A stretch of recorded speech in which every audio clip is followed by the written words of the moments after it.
출애굽기 1장 1절부터 19장 25절까지의 넓은 범위를 가지고 저희들이 하나님의 구속사를 쭉 이렇게 살펴보도록 하겠습니다.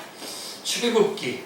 자, 출애굽기는 하나님은 약속하신 대로 400년이 지나자 모세를 불러 이스라엘 백성을 애굽에서 건져냈습니다. 출애굽기의 내용입니다.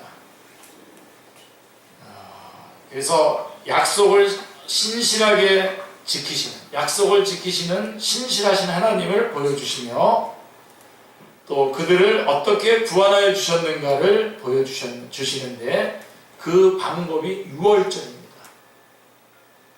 이것이 곧 사탄에 노예된 인간을 구원해 주시는 방법인 것입니다.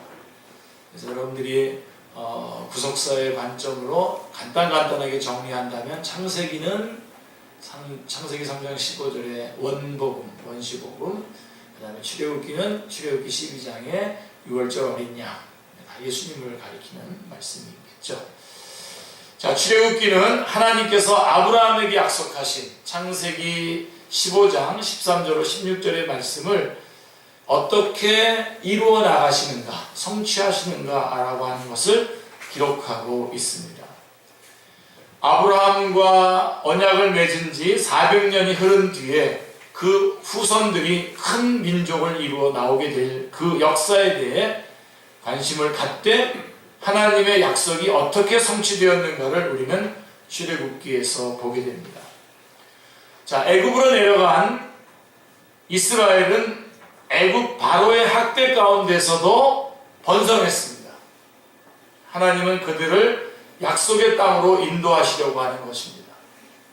그래서 출애굽기는 우리들로 하여금 바로의 노예가 된 이스라엘 백성들이 어떻게 해서 바로의 속박에서 해방될 수 있는가를 통해서 인류가 사탄의 노예에서 어떻게 해방되어 구원될 수 있는가 하는 본질적인 문제에 대한 해답을 제공해주고 있는 것입니다. 그래서 출애굽기는 크게 세 부분으로 나누죠. 크게 둘로 나눌 수도 있고요. 1장부터 19장, 20장부터 40장으로 둘로 나눌 수도 있고 조금 세분을 한다면 세 부분으로 나눌 수가 있는데 1장부터 18장은 출애굽기라고 하는 명칭대로 애굽을 탈출하여 시내산까지 도착하는 여정이 나오고요. 19장부터 24장까지는 시내산에 1년 동안 머물면서 율법을 수여받고 25장부터 40장은 성막을 완성하는 내용이 바로 출애굽기의 내용입니다.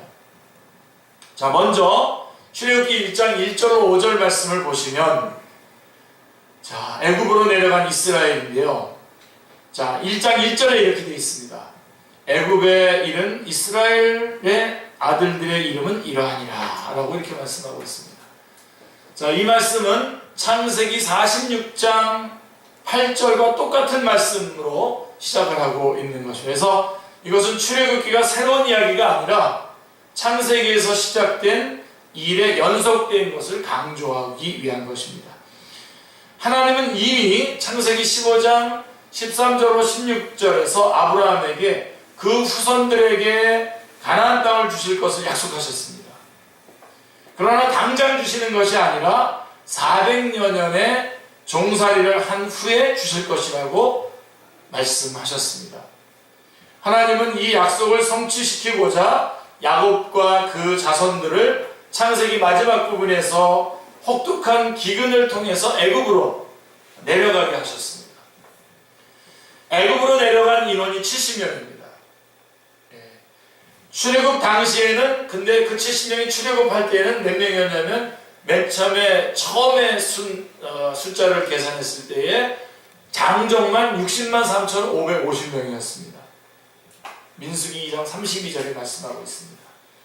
하나님의 약속이 이미 성취되었음을 우리가 볼 수가 있습니다. 70명이 들어갔는데 장정만 60만 3,550명이니까요. 한 200만도 더 넘지 않았을까 이런 추측을 합니다. 출애굽기는 하나님께서 아브라함에게 하신 약속을 어떻게 이루어 나가시는가, 아브라함에게 하신 약속 창세기 15장 13절로 16절에 그 약속의 말씀을 어떻게 이루어 나가시고 있는가를 기록하고 있습니다. 자, 여러분 여기서 그 설교에 이렇게 뭐 그냥 성경 공부식으로 하냐 그러는데, 여러분 바로 이 하나님의 말씀에 탄탄하게 배경을 가지고 있어야 우리에게 그 말씀이 은혜가 됩니다. 우리는 이 출애굽기의 말씀을 보면서 창세기 15장 13절로 16절에 약속하신 대로 출애굽 가운데에서 이스라엘 백성에게 역사하시는 그 주님을 바라보면서, 주님의 모습을 보면서 약속을 지키시는 신실하신 하나님을 볼 수가 있는 거예요. 여러분 오늘 우리의 문제가 뭡니까? 여러분 우리가 어려움을 겪고 거기서 이겨내지 못하고 어떨 때 좌절하고 이렇게 넘어지고 그러는데 누구 때문입니까? 이게 하나님의 문제입니까? 하나님이 부족해서 그런 겁니까? 아니죠. 하나님의 약속의 말씀을 우리가, 하나님이 어떤 분인지를 놓치고 있는 겁니다. 하나님은 약속하신 말씀을 절대적으로 신실하게 이루어 주십니다. 완성시켜 주시는 분이십니다. 이 말씀을 출애굽기가 말씀해 주려고 하는 것입니다. 하나님이 약속을 지키시는 신실한 하나님이심을 말씀해 주고 있는 것입니다. 자, 그래서 1장 7절 또 12절 말씀에 보면은, 그래서 이 학대를 받습니다. 이스라엘 백성들이 학대를 받는데, 자, 이스라엘 백성이 학대를 받을수록 어떻게 되냐? 더욱 번성해집니다. 왜요? 하나님의 약속의 말씀이 지금 성취되어 가고 있는 겁니다. 자, 야곱이 인솔에서 70인이 애굽으로 내려갔지만 하나님은 약속대로 그곳에서 큰 민족으로 번성케 하셨습니다. 하나님은 그들을 애굽으로 내려보내시면서 그들을 방치한 것이 아닙니다. 여러분, 약속대로 400년 동안 그들 가운데 함께 계셨습니다.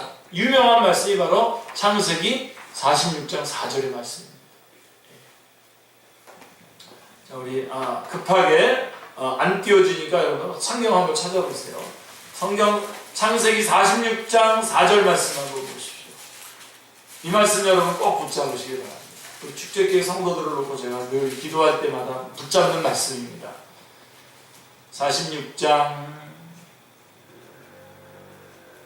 4절입니다. 내가 너와 함께 애굽으로 내려가겠고 반드시 너를 인도하여 다시 올라올 것이며 요셉이 그의 손으로 내 눈을 감기리라. 그러니까 애굽으로 보내시면서 내가 너와 함께 내려가겠다. 함께 가겠다. 뭐가 겁나니까요? 주님이 함께 가시는 거예요. 주님이 함께 가시는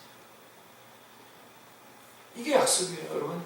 우리가 벌써 주역이 다 다룰 필요도 없어요. 신실하신 하나님. 1장 1절부터 쭉 출애굽기 1장 1절부터 보면서 그 약속을 지키시는 신실하신 하나님. 그리고 그 애굽으로 내려보낼 때에 그냥 내걸려 방치한 것이 아니라 그곳에 함께 내려가셔서 함께 계셨다는 겁니다. 자, 이것이 그들이 400년 동안 애굽에 동화되지 않고 쇠퇴하지 않고 고생과 학대를 받으면 받을수록 더욱 번식하고 창성할 수 있었던 원동력이었던 것입니다.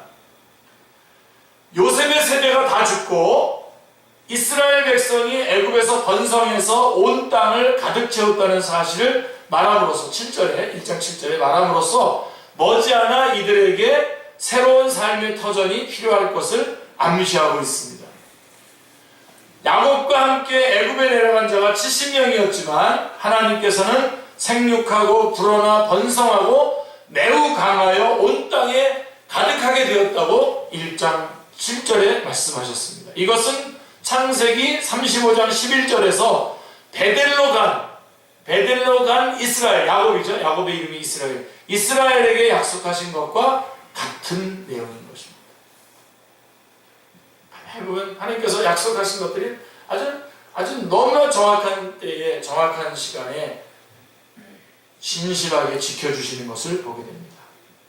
그래서 1장의 중심점은 70명에 불과하던 그들이 어떻게 번성하고 창성해졌는가에 있습니다. 자, 이스라엘의 이 자손의 번성이요, 파상적으로 기록되어 있습니다. 1장에 보면요. 보세요. 자, 첫 번째 파도가 뭐냐면 70명이지 않습니까? 5절에 보면 70명이라고 말한 다음에 7절에서 불어남과 번성과 강함과 가득함으로 쭉 나타나고 난 다음에 두 번째 파도가 확 밀려 들어오는데요. 그들은 그들이 학대를 당하는 내용이 나온 다음에 12절에서 뭐라고 얘기하냐면 그러나 학대를 받지만 그러나 학대를 받을수록 더욱 번성하여 퍼져나갔다라고 말씀하고 있습니다. 그리고 세 번째 파도가 산파들에게 아들이면 죽이라고 하는 명령이 내려진 후에 20절에 보면 하나님이 그 산파들에게 은혜를 베푸시니 그 백성은 번성하고 매우 강해집니다. 막 화축지세로 그냥 쭉 이렇게 이스라엘의 백성들의 숫자가 늘어나는 것을 보게 됩니다. 자, 바로 그래서 2장 2절에 보면 바로 그때에 이스라엘 백성이 바로의 학대를 받고 있을 그때에 모세가 태어나게 되는 것을 보게 됩니다. 자, 하나님께서는 흑암의 때에 구원자를 일으키십니다. 할렐루야. 자, 태어난 아이가 잘생겼다고 합니다. 이건 그냥 잘생겼다라고 하는 우리가 보통 말하는 그냥 잘생겼다가 아니라 이것은 영적으로도 깊은 의미가 있는 말씀인데 원어로 본다면 창세기 1장에서 사용했던 하나님이 보시기에 좋았더라 라고 하는 말과 같은 의미로 아이의 탄생, 그래서 이 아이가 잘생겼다라고 하는 것이 창세기 1장에서 말했던 하나님 보시기에 좋았더라라고 하는 말씀과 같은 의미입니다. 그래서 이 아이의 탄생은 새로운 창조의 시작임을 시사하고 있는 것입니다. 바로 이 단어가 잘생겼다라고 하는 이 단어가 창세기와 또 출애굽기를 연결하는 하나의 고리가 됩니다. 그래서 2장 9절에 보면 바로의 공주는 자기를 위하여 젖을 먹이라고 합니다. 이 모세를 이제 버렸는데 놀랍게도 바로의 왕의 딸 공주가 이것을 발견하게 되고 또 그래서 마침 기다리고 있었던 요게벳이 바로의 공주를 위해서 모세에게 젖을 먹이게 됩니다.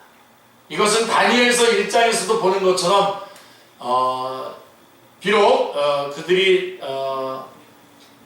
이스라엘 사람들을 자기네들이 점령해가지고 있지만 그들 가운데서 유능한 사람들을 자기 사람으로 만들겠다고 하는 그런 거죠. 그죠? 다니엘서에서도 마찬가지로 다니엘서에 다니엘과 그 친구들 다 발탁돼가지고 궁중에서 있지 않습니까? 그런 것처럼 바로 이 바로의 공주도 바로 모세를 그렇게 하려고 젖을 먹이라고 한 겁니다.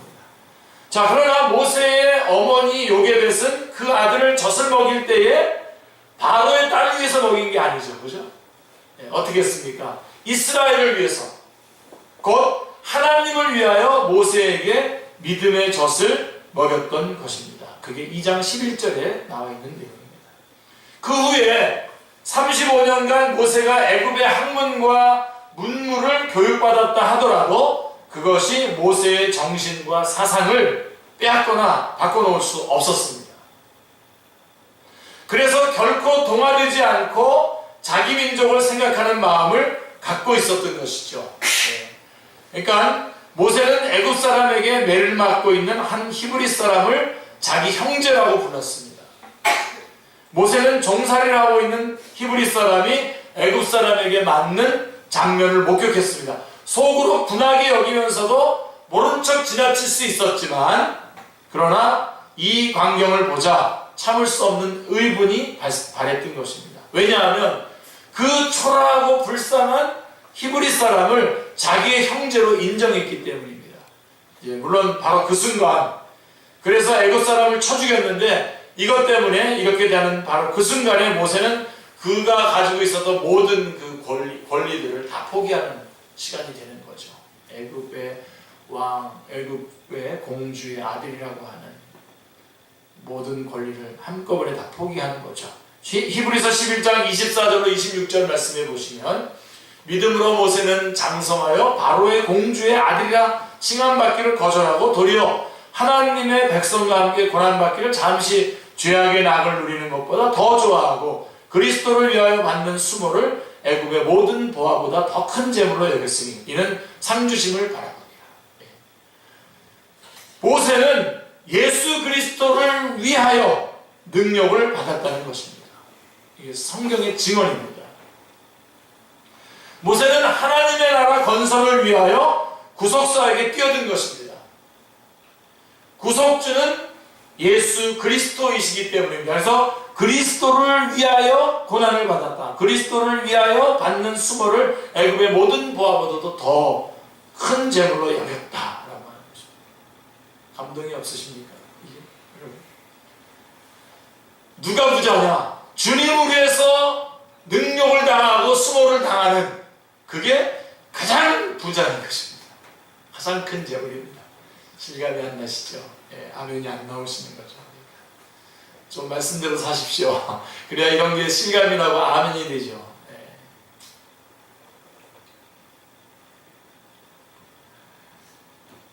자, 바로 이때에 이제 이스라엘이 부르짖습니다. 이렇게 큰 고난이 닥쳤을 때에 그게 출애굽기 2장 23절로 25절에 보면 이제 23절에서 이스라엘 백성이 고역으로 인해서 탄식하며 부르짖게 되는 것을 보게 됩니다. 자, 이것이 바로 히브리서 2장 15절의 말씀처럼 죽기를 무서워함으로 일생에 매어 종노릇하는 사람들의 모습이 바로 이 애굽 요셉 이후에 요셉을 알지 못하는 왕에 의해서 이스라엘 백성들이 종이 돼서 고통당하는 그 모습이 마치 죽기를 무서워하여 한평생 매어 종노릇하는 자들의 모습과 같다는 것입니다. 그래서 2장 24절 25절에서 하나님은 아브라함과 이삭과 야곱에게 세운 그 언약을 기억하십니다.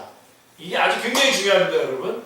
자, 이들이 부르짖잖아요. 너무나 힘들어서 부르짖는데 부르짖었더니 하나님께서 어떻게 하셨냐? 그 부르짖음대로 응답을 해준 게 아니라 그게 아니라 뭘 기억하셨냐면 이들을 향한 약속, 전에 하셨던 약속을 기억하시는 겁니다. 굉장히 중요합니다. 여러분, 같은 말인 것처럼 전혀 다른 겁니다. 포인트가 어디로 맞춰지냐면 이스라엘 백성들의 부르짖음, 기도의 포인트가 맞춰지는 것이 아니라 하나님의 약속의 말씀으로 포인트가 맞춰지는 거죠. 우리 윤석 집사님 여기가 막 소리가 들려요. 이 머리에서 막 그렇구나 맞아 들어가는 소리가 들려요. 여러분, 우리가 가장 큰 문제가 뭔지 아십니까? 모든 걸 자기 중심으로 해석을 하는 거예요. 그래서 간증을 할 때마다 내가 이렇게 기도해서 이렇게 응답받았다. 나 잘났지? 여러분들도 그렇게 하십시오. 여러분들이 지금 안 그런 거는 여러분들이 기도 안 해서 그런 겁니다. 이렇게 나오잖아요. 말은 그렇게 안 하죠. 근데 그런 얘기잖아요. 근데 여기 분명히 말씀하고 있는 거는 그거보다 더 중요한 게 바로 하나님의 약속이 있었다는 거죠. 그들이 부르짖었기 때문에 구원해 주신 것이라고 한다면 중심이 하나님의 언약이 아니라 인간의 기도로 옮겨지게 될 것입니다. 우리 그래서 기도의 의미도 그래서 이렇게 바뀌어야 돼요, 여러분. 하나님의 약속을 주님 앞에 올려드림으로써 하나님의 사랑을, 하나님의 국리를 구하는 것이 기도가 되어야 되죠. 자, 그런데 이스라엘 백성을 고난 가운데 부르짖게 하심은 그들을 구원해내신 하나님이 어떤 하나님이신가를 보여주시기를 원하셨던 하나님의 자기 계시였던 것입니다. 그들은 하나님의 언약을 붙들고 부르짖었던 것입니다. 우리는 기도해서 응답받았다고 자랑하려고 하지만 그보다 먼저 기도하면 응답해 주시겠다고 하신 하나님의 약속이 있음을 먼저 자랑해야 합니다. 할렐루야. 절대로 놓치지 마시기 바랍니다. 거기 보면 돌보셨다, 기억하셨다라고 하는 것은 하나님께서 이스라엘 백성의 간구를 들으시고 약속을 기억하셨고 그리고 은혜로 그들을 건져내실 것을 정하셨다는 것입니다. 그러니까 여러분, 우리의 기도는 말씀을 들춰내는 것이 기도여야 합니다. 하나님의 약속의 말씀을 주님 앞에 올려드리는 것이 기도여야 합니다. 성경은 약속도 하지 않은 것들을 어떤 지성이면 감천이다 하는 식으로 막 어떤 그런 그 기도의 태도들, 뭐 금식을 한다든가, 뭐 잠을 안 잔다든가 그러면서 하는 기도로 이것을 방향을 바꾸면 안 됩니다. 그거가 중요한 게 아닙니다. 우리의 기도는 차분하게, 시끄럽게 할 것도 없어요. 차분하게 주님 앞에 주님 약속하신 이 말씀대로 저에게 이루어 주시옵소서. 주님 이렇게 약속하신 주님을 찬양합니다. 그 약속의 말씀이 임하는 거죠. 아니요, 이미 임했죠. 이 비밀인데 여러분, 우리 그것이 저에게 임하게 해주십시오 그러면 사실 이미 임했죠. 근데 내가 모르고 있는 거예요. 아니요, 알아요. 알 수도 있는데 알았는데 깨닫지 못하는 거예요. 아니, 깨달았어요. 깨달았는데도 감당을 못하는 거예요. 지금도 여러분, 우리 안에 여기 집사님들도 계시고 우리 직분 맡은 분들도 다 계시고 다 알잖아요. 그 직분이 뭘 하는 일인지 다 알잖아요. 몰라요? 안 주셨어요? 몰라요? 감당을 안 하는 거예요. 그래서 기도가 어떻게 되냐면, 하나님 맨 처음에 달라 그러다가 알게 해달라 그러다가 깨닫게 해달라 그러다가 감당하게 해달라고 이렇게 기도가 바뀌어요. 그러다가 감당하다가 더 높은 차원으로 기도가 가게 되면 실제로 그렇게 막 감당하려고 막 애써본 사람들은 이제 어떻게 하냐면, 하나님 저를 인도하여 주시옵소서. 그렇게 기도하다가도 안 되면 어떻게 기도하죠? 안 되는 게 아니라 그렇게 기도하다가도 결국은 어떤 기도로 넘어가야 되냐면, 주님의 뜻대로 하여 주시옵소서. 기도가 그렇게 가게 됩니다. 그래서 기도를 많이 하는 사람들은 막 외치고 막 하나님 막 얼굴에다 막 삿대질하고 그러지 않습니다. 하나님 알게 해주십시오. 기도하다 보니까 알아. 내가 모르는 게 아니야. 이미 주셨어요. 깨닫게 해주십시오. 내가 왜 이런 시간들을, 이 기간을 보내고 있습니까? 깨닫게 해주십시오. 깨닫잖아요. 그럼 기도가 더욱더 조용해지죠. 하나님 감당할 수 있게 해주십시오. 내 주의 뜻대로 이렇게 말씀드립니다.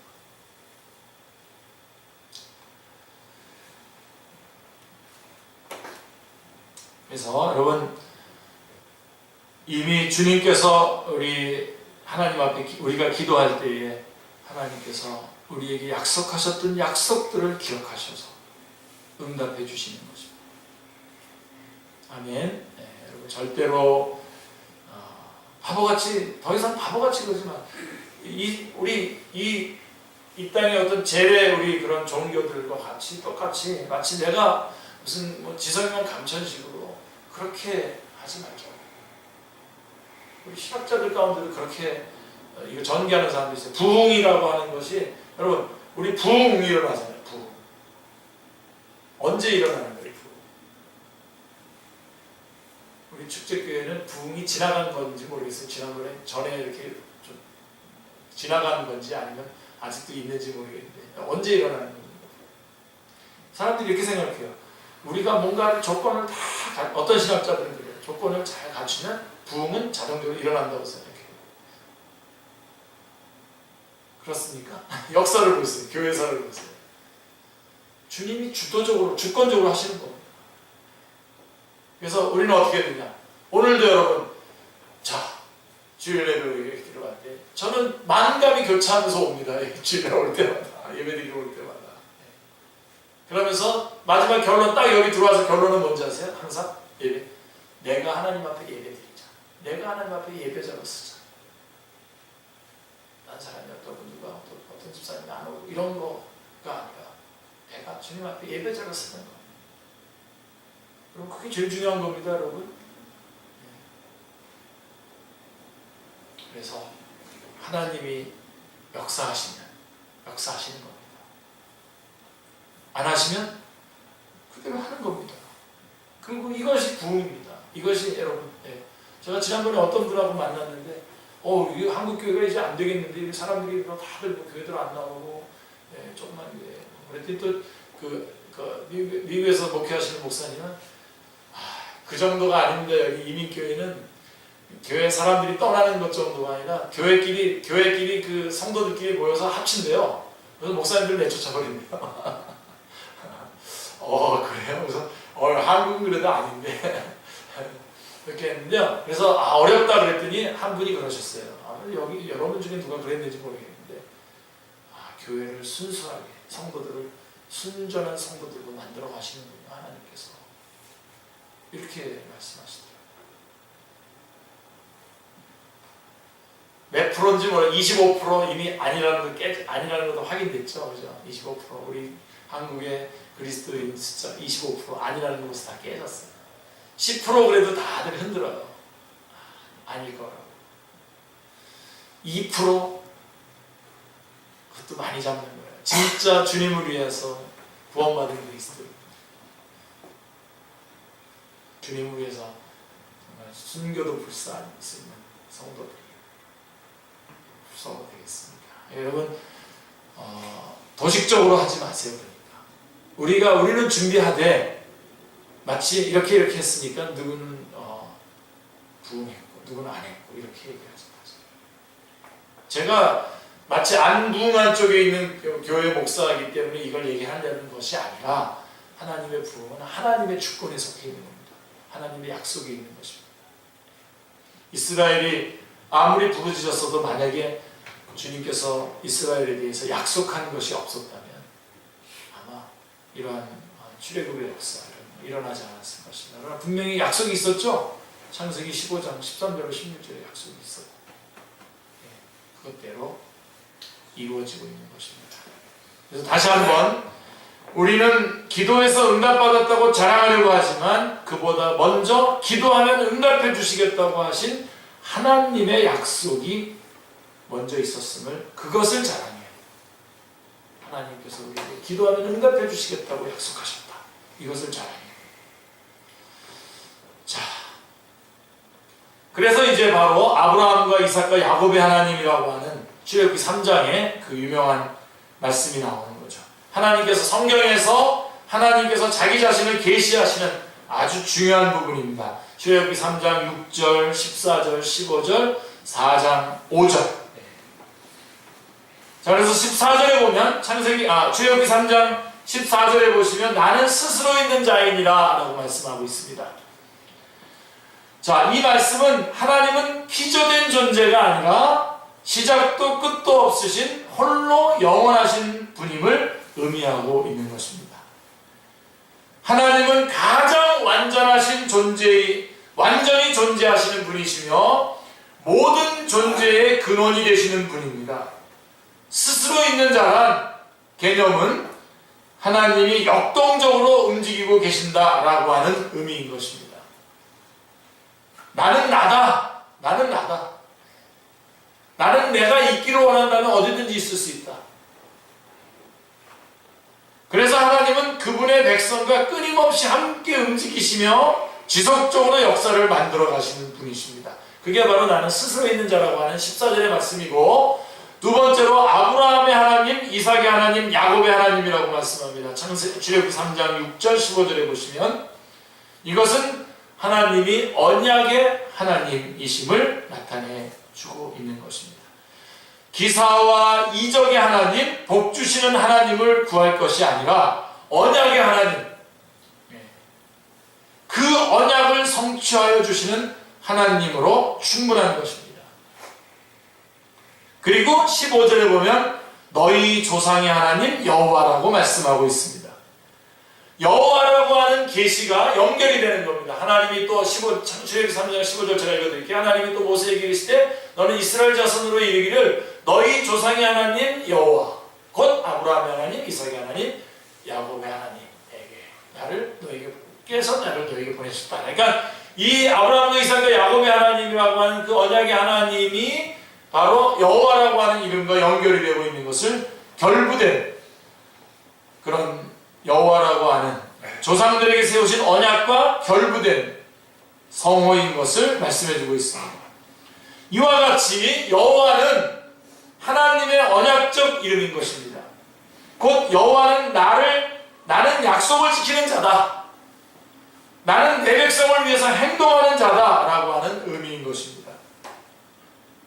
이렇게 자신을 계시하심은 하나님은 역사 속에서 적극적으로 활동하시고 일하시면서 관계를 맺으시고 언약하시고 약속을 반드시 지키시는 신실한 하나님이심을 나타내시려고 하는 것입니다. 다시 한번 신실하신, 약속을 지키시는 신실하신 하나님을 여러분들이 붙잡으시길 바랍니다. 그리고 이제 출애굽기 3을 보면 모세 그리고 사명을 부여해서, 자, 출애굽기 3에서 가운데에 나타나시는 하나님께서 전해실 사명을 주십니다. 자기 백성들을 또 알고 계신다고 말합니다. 출애굽기 3장 7절 말씀, 보고 듣다.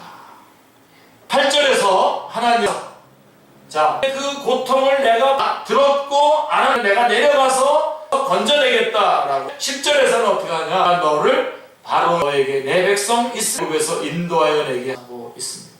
구출하는 것은 하나님입니다. 구출은 이 도구로 좋은 의미인 것입니다. 주어진 사명입니다. 주님이 다 보셨어요. 들었어요. 다 알아요. 주님께서 내려가셔서 애굽인의 손에서 건져장 7절 8절에서 말씀, 누굴 부르냐면 행하시는데 종으로 쓰시겠다.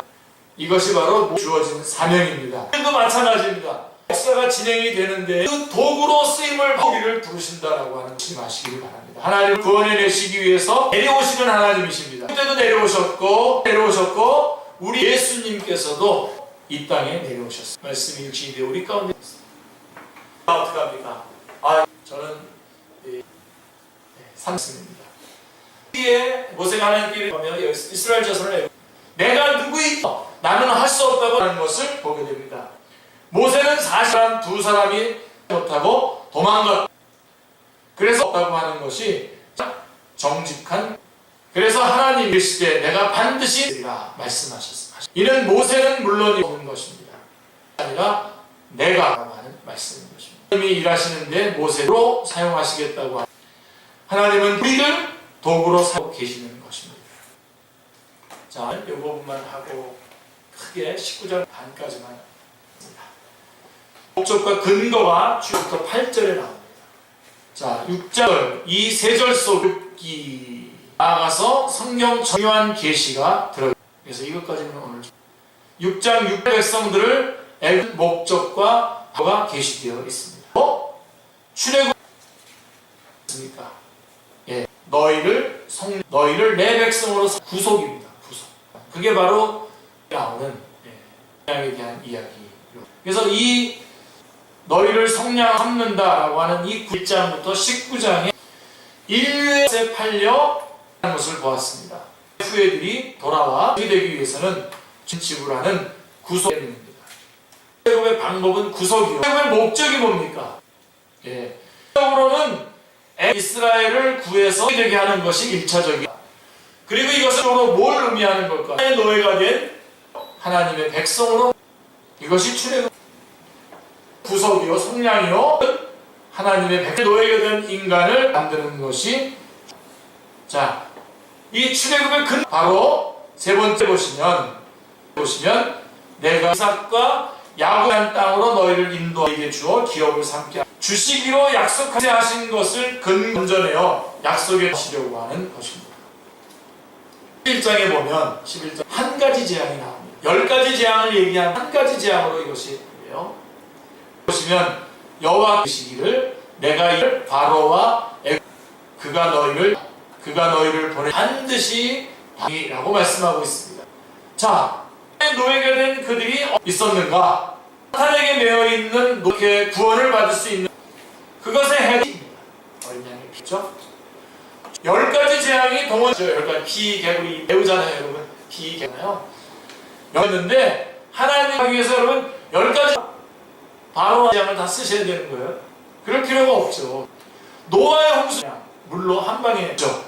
소돔과 유황불로 한 방에 처리했습니다. 그런데 왜 아론을 단번에 10가지 재앙을, 자, 이런 진행되면서 어디로 마지막 한 가지 재앙을 모아가고 있는 거죠. 애굽의 모든 죽임을 당하는 재앙. 그런데 이스라엘을 피로 구원하실 것을 보십니다. 그래서 마지막 한 가지 더 있는 것입니다. 그러기 위해서 이 한 가지 제한을 몰아가고 있는 것입니다. 이스라엘 백성이 해방된 것은 9번째까지의 제한, 양으로만 가능했던 것. 구원을 얻을 수 있는 것도 오직 예수 그리스도에 있는 것뿐입니다. 12장 1절부터 14절 읽었었던 그 절 어린 양에 대한 한 가지 제한, 이 부분이 출애굽기의 심장, 이것을 12장 1절부터 6월절 어린 양에 이어 비로소 우리는 복음을 자, 이달 6대로 그 다음에 없고 1년 된 어린 양, 그 다음에 6절에까지 열 간직하라. 그리고 잡고 6절에 그 양을 먹을 주와 인방 그리고 그 고기를 불의 명과 쓴라고 명하십니다. 그래 허리에 띠를 띠고 지팡이를 갖고 급히 먹어야 6월절이니라. 내가 그 4일이죠. 그날이 14일 애굽 땅의 모든 다치고 신을 내가 난 것을 다치는 것 보면 그들이 신이라고 했던 다 내가 심판하리라 말씀하고 있고 13절에 이를 위하여 표적이 될 때에 넘어가리니 재앙이 멸하지 아니하리겠습니다. 이게 13절 해질 때에 잡아서 그 피와 인방에 한번 이 그림만 그려 설주에다가 인방에다 피를 묻히면 또 떨어지게 되겠고 의미하는 것이고 예수 그리스도 그 피가 너희가 사는 데하여 표적이 될지라. 그 피가 표적이 될 거야. 이 표적은 첫 번째 애굽 사람과 이스라엘은 표적입니다. 이 집에서는 이 집에는 이미 죽음의 사자가 이 집은 넘어가절입니다. 패스오버 넘어가는 거 아닙니다. 하나님이 심판하러 땅을 두루 다니실 때 집을 보고 그 심판을 받아 죽었구나 말입니다. 6월절입니다.